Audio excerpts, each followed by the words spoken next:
اعوذ باللہ من الشیطان الرجیم بسم اللہ الرحمن الرحیم الحمد للہ رب العالمین والصلاة والسلام علی سیدنا و مولانا ابی القاسم محمد اللہم صلی علی محمد و آل محمد و آلہ الطیبین الطاہرین المعصومین المظلومین المنتجبین الاخیار ولعنۃ اللہ علی اعدائہم الاشرار اما بعد فقال اللہ تبارک و تعالی فی کتابہ المبین بسم اللہ الرحمن الرحیم ویل لکل ہمزۃ لمزہ الذی جمع مالا وعددہ یحسب ان مالہ اخلدہ کلا لینبذن فی الحطمہ وما ادراک ما الحطمہ نار اللہ الموقدہ التی تطلع علی الافئدہ انہا علیہم مؤصدہ فی عمد ممددہ۔ ناظرین محترم، سورہ والعصر کی تفسیر میں جو پیغامات تھے ان کو آپ کے سامنے بیان کیا گیا، اور سورہ والعصر کے فوراً بعد سورہ ہمزہ قرآن مجید میں موجود ہے۔ مفسرین کے قول کے مطابق یہ وہ سورہ ہے، سورہ والعصر کی تفصیل کی شکل میں اس سورہ کو یہاں پر رکھا گیا ہے۔ سورہ والعصر کا جو پیغام تھا کہ پوری کی پوری انسانیت خسارے میں ہے اور گھاٹے میں ہے سوائے مومن کے اور عمل صالح کرنے والے کے۔ تو وہ کون سا انسان ہے جو گھاٹے میں ہے، وہ کون سا انسان ہے جو ایمان اور عمل صالح سے دور ہے، اس کو سورہ ہمزہ میں مینشن کیا گیا اور بتایا گیا انسان کس کس طریقے سے اپنے لیے نقصان کو خرید رہا ہے اور کس طریقے سے خدا سے اور عمل صالح سے دور ہو کر اپنی آخرت برباد کر رہا ہے۔ آیات کا آغاز معاشرے میں موجود جو اخلاقی بیماریاں ہیں ان میں سے دو تین بیماریوں سے ہے۔ سب سے پہلی بات ویل لکل ہمزۃ لمزہ، خداوند متعال عذاب کا وعدہ کر رہا ہے، یعنی ڈرا رہا ہے، دھمکا رہا ہے۔ ویل جہنم میں کوئی کو بھی کہتے ہیں، ویل جو ہے ایک ڈرانے اور دھمکانے کے انداز میں جو ایک لفظ استعمال ہوتا ہے، وائے ہو تجھ پر، یعنی عذاب ہو، عذاب الہی ہو تیرے لیے، اس معنی میں استعمال ہوتا ہے۔ یہاں پر عذاب الہی کا وعدہ ہو رہا ہے، ویل لکل ہمزۃ لمزہ، عذاب الہی کا وعدہ ہے ہر اس شخص کے لیے جو ہمزہ اور لمزہ ہے۔ ہمزہ اور لمزہ میں مختلف معنی علماء نے بیان کیے، جو آسان ترین معنی، قریب ترین معنی۔ ہمزہ ہماز وہ شخص ہے جو لوگوں کے پیٹھ پیچھے ان کی برائیاں کرتا ہے، جو لوگوں کے خلاف باتیں کرتا ہے، لوگوں کے خلاف ایک دوسرے کو بھڑکاتا ہے، جس کے نتیجے میں خاندانوں میں جدائیاں واقع ہو جاتی ہیں، محبتیں ختم ہو جاتی ہیں، فتنہ اور فساد کو فروغ ملتا ہے اور مختلف طریقوں سے لڑائی جھگڑے فساد کا ذریعہ بنتا ہے شخص۔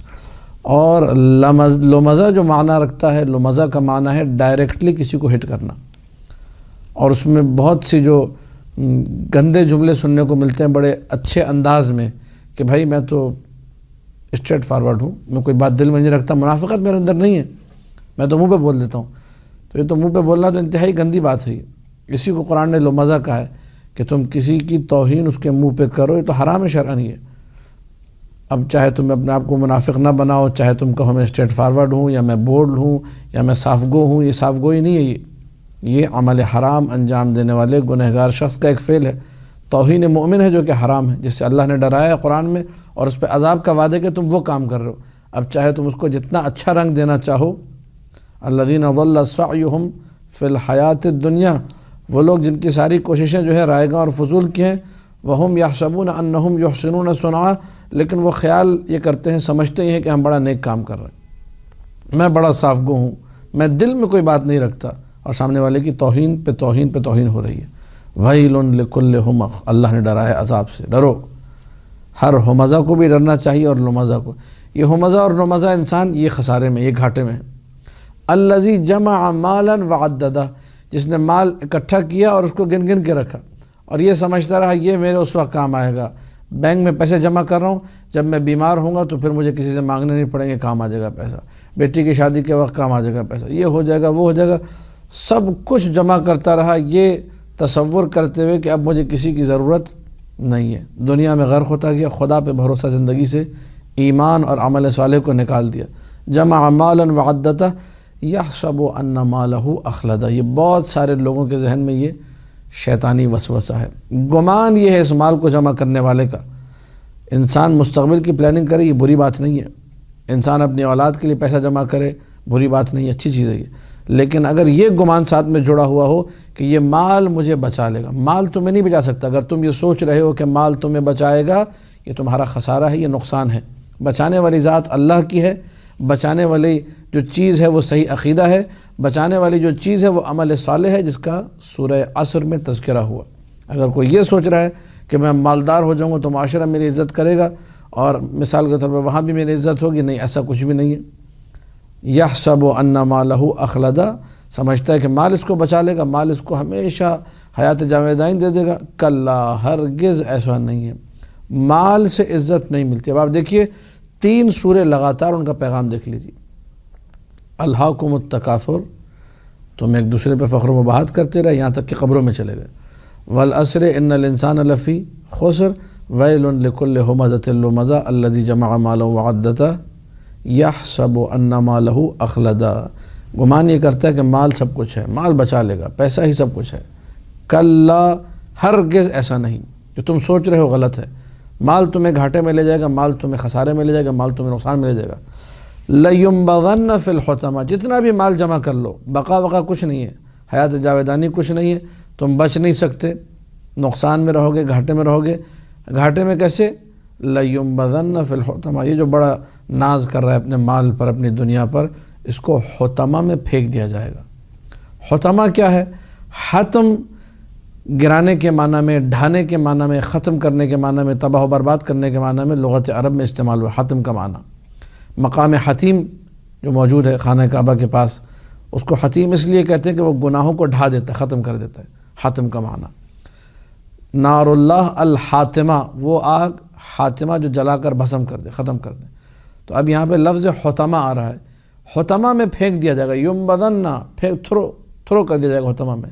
یہ حطمہ کیا ہے؟ خود قرآن نے آگے بیان کیا، وما ادراک ما الحطمہ، تمہیں کیا معلوم کہ یہ حطمہ کیا چیز ہے؟ نار اللہ الموقدہ، یہ وہ بھڑکائی ہوئی آگ ہے جو اللہ کی بھڑکائی ہوئی آگ ہے، اور جس آگ کو اللہ بھڑکائے اسے نہ کوئی پانی بجھا سکتا ہے، نہ میں اور آپ جیسے انسان، کسی میں یہ قدرت، طاقت، ہمت نہیں کہ پھر اللہ کی بھڑکائی ہوئی آگ کو بجھا سکے۔ ہاں، ایک چیز ہے وہ خود اللہ نے بتائی ہے جو اس آگ کو بجھا سکتی ہے، وہ کیا ہے؟ وہ سورہ عصر میں ذکر ہو گئی، الا الذین آمنوا وعملوا الصالحات، اپنے آپ کو ٹھیک کر لو، ایمان لے آؤ، عمل صالح، تو پھر یہ آگ، اس آگ سے بچ سکتے ہو۔ ورنہ اگر دنیا میں غرق رہے اور پیسے کو سب کچھ سمجھتے رہے اور لوگوں کی برائیاں کرتے رہے، لوگوں کی توہین کرتے رہے، غیبتیں کرتے رہے، تو لَيُنبَذَنَّ فِي الْحُطَمَةِ، تمہیں حطمہ میں پھینک دیا جائے گا۔ ما ادراک ما الحطمہ، تمہیں کیا معلوم کہ حطمہ کیا ہے؟ نار اللہ الموقدہ، یہ اللہ کی بھڑکائی ہوئی آگ ہے، تطلع علی الافئدہ، یہ انسانی وجود سے نکلے گی، یا بعض تفاسیر کے مطابق اگر قدموں سے بھی اس آگ کو بھڑکایا جائے تو انسان کے سینے تک جا پہنچے گی۔ تطلع یعنی یہ آگ جا پہنچے گی، علی الافئدہ، فؤاد کی جمع افئدہ، فؤاد کہتے ہیں دل کو، سینے کو، انسانی، یعنی بہت زیادہ بھڑکتی ہوئی یہ آگ ہے۔ آگے جو جملے ہیں وہ اسی آگ کے حوالے سے، انہا علیہم مؤصدہ، یہ آگ وہ آگ ہے علیہم مؤصدہ جس نے چاروں طرف سے ان کا گھیرا کر رکھا ہے۔ وصدہ عربی زبان میں کسی چیز کو دوسری سے جوڑ دینا، ملا دینا، یعنی آگ ان سے بالکل جڑی ہوئی ہے، بچ کے کہیں جا نہیں سکتا بھی لوگ، آگ ان کے اتنا قریب ہے، ان سے اتنا زیادہ متصل ہے۔ انہا علیہم مؤصدہ فی عمد ممددہ، بڑے بڑے ستون ہیں، ان ستونوں کے درمیان جو لمبے ستون ہیں ان کو بند کر دیا گیا ہے، اور چاروں طرف آگ ہی آگ ہے، نکلنا اب ممکن نہیں ہے، بچانے والی کوئی طاقت نہیں ہے۔ کیوں؟ کیونکہ اس انسان نے عقیدے کو چھوڑ دیا، عمل صالح کو چھوڑ دیا، اور اس دنیا کو سب کچھ سمجھ لیا۔ تو خلاصہ یہ کہ اس سورہ لمزہ کے اندر ان الانسان لفی خسر کی تفصیل کو بیان کیا گیا۔ انسان خسارے میں کیسے؟ جب اللہ کو، جب ایمان کو، جب عمل صالح کو چھوڑا اور غرق در دنیا ہوا، اور اپنے آپ کو فرعون سمجھنے لگا، انا ربکم الاعلیٰ کا نعرہ لگایا، اور یہ کیفیت اس کی بنی کہ مال اکٹھا کرتا گیا، اور یہ سمجھتا رہا کہ میرا مال مجھے بچا لے گا، یہ مال ہی میری بقا کا باعث ہے۔ اللہ کہہ رہے مال تمہیں بچا نہیں سکتا، تمہیں تو جہنم میں پھینکا جائے گا، اور جہنم میں ایسی آگ ہوگی کہ جو آگ تمہیں چاروں طرف سے گھیر لے گی، بچنے کا کوئی امکان۔ اسی کو کہتے ہیں گھاٹا، اسی کو کہتے ہیں خسارہ۔ جب یہ سورہ ہمزہ میں اور آپ پڑھتے ہیں اس پیغام کے بعد کہ انسان کا خسارہ اس سورہ کے اندر بیان ہوا، تو اس سورہ کو پڑھنے کے فائدے ہیں۔ جب انسان بار بار یہ سوچتا ہے کہ کس طریقے سے خسارہ ہے، ویل لکل ہمزۃ لمزہ، اب غیبت سے بچنا ہوگا، اب مومنین کی توہین اس سے انسان کو بچنا ہوگا۔ جب مال کی بات آئی، مال جمع کرنا اور مال ہی پہ بھروسہ کرنا، اب انسان مال پہ بھروسہ نہ کرے، اللہ کی ذات پہ بھروسہ کرے۔ زکوٰۃ دینا آسان ہو جائے گی، خمس نکالنا آسان ہو جائے گا، صدقات خیرات آسان ہو جائیں گے، ہر چیز آسان ہو جائے گی۔ مال میرا ہے نہیں، مال میری بقا کا باعث نہیں ہے، بقا کا باعث ایمان اور عمل صالح ہے۔ جب یہ پیغام اسے مل گیا اور اس نے کثرت سے سورہ کو پڑھنا شروع کیا، اب ہمارے سامنے وہ روایت آتی ہے جو ابو بصیر نے امام جعفر صادق علیہ الصلوۃ والسلام سے نقل کی۔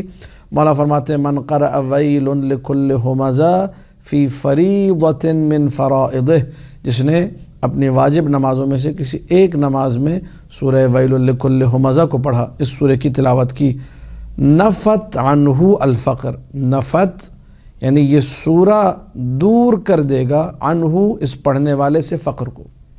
وہ لوگ جو بیچارے پریشان ہیں کہ مولانا صاحب کرونا کا زمانہ ہے، حالات ٹھیک نہیں ہو رہے، کیا کریں؟ تو یہ نسخہ امام جعفر صادق سلام اللہ علیہ کا بتایا ہوا ہے، آپ اپنی نمازوں میں سورہ ہمزہ کو پڑھنا شروع کر دیجئے، فقر کو یہ سورہ دور کرتا ہے، نفت عنہ الفقر، فقر دور کرنے والا سورہ ہے۔ وجلبت علیہ الرزق، فقر کو دور کرے گا، محتاجی کو دور کرے گا، رزق کو کھینچ کے لائے گا، یعنی دونوں اس کے کام ہیں، فقر کو ختم بھی کرتا ہے اور رزق کو کھینچ کر بھی لاتا ہے۔ وتدفع عنہ میتۃ السوء، جو بری موت ہے، کوئی بعض لوگ جل کے مرتے ہیں، بعض لوگ بجلی کے کڑکنے میں مر جاتے ہیں، کوئی کھمبے پہ لٹک کے مر رہا ہے، کوئی ایکسیڈنٹ میں مرتا ہے، بیچارے کا تھوبڑا جو ہے وہ پہچانا نہیں جاتا، بالکل سر الگ ہو گیا جی، منہ پورا پھٹ گیا بیچارے کا، ٹانگ، گندی گندی موتیں آپ سب ٹی وی میں ادھر اخباروں میں سنتے دیکھتے رہتے ہیں۔ اس قسم کی اموات سے خداوند متعال اس کو بچائے گا اس سورہ کے صدقے میں، بلکہ روایت کی جو تعبیر ہے تدفع، خود یہ سورہ اس کو اس موت سے بچا لے گا، بری موت سے۔ یعنی اس سورہ کا اگر ہم لوگ کمال کو ڈیوائڈ کریں، دو جملے جو روایتوں کے خلاصہ نکالیں، تو یہ سورہ ایسا سورہ ہے جو دنیا بھی اچھی کر دے گا اور موت کے وقت اس کی آخرت بھی اچھی کر دے گا۔ دنیا میں فقر کو دور کر دے گا، رزق کو لے کر آ جائے گا، اور آخرت کے حوالے سے جو گندی موت ہے، بری موت ہے، اس سے بھی بچا لے گا۔ لہٰذا کوشش یہ ہونی چاہیے کہ اس سورہ کی تلاوت اپنی واجب نمازوں میں اور آپ شروع کریں۔